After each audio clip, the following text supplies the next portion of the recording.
Well, tell me this. Um, when you go to look for a mandolin, Yes.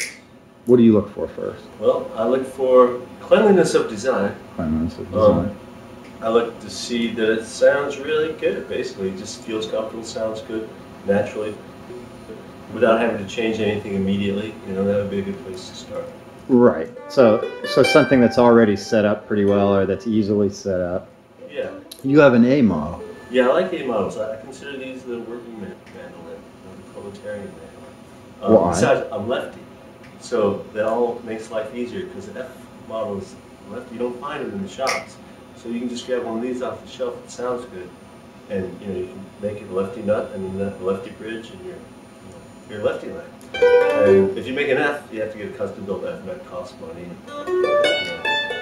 It's hard to find. You don't find those on the rack too often. This is Fletcher Brock, a builder in Seattle, and he made me a really great mandocello as well.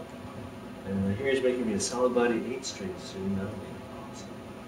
But yeah, that's a really nice mandolin. It's the best one I've ever had. I've had flat irons and Gibsons mostly. And a custom built Catman mandolin from Vermont. A lot of mandolins, they only have a certain point of volume before they just lose all their stuff. You know?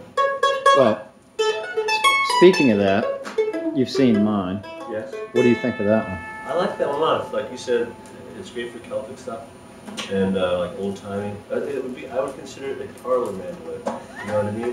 Sweet and dulcet. Maybe one for the ladies.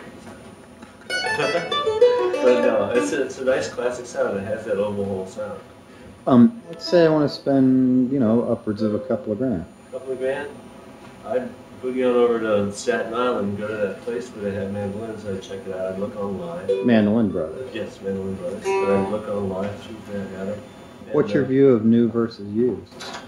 It really depends on what your goals are. You know, new if you want something new. Like if you need something new, I don't know. I get a new Gibson because that will always be collectible eventually.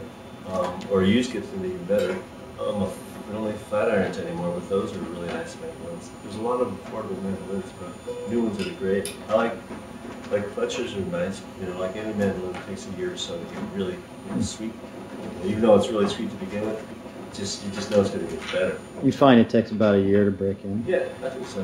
Depending on how often you play. Yeah. I don't know, man. It really depends on how it feels to you, how it sounds to you, and what your use is going to be. Like in the bluegrass ensemble, you got to use. You really want something that's going to cut so F holes versus oval holes every time.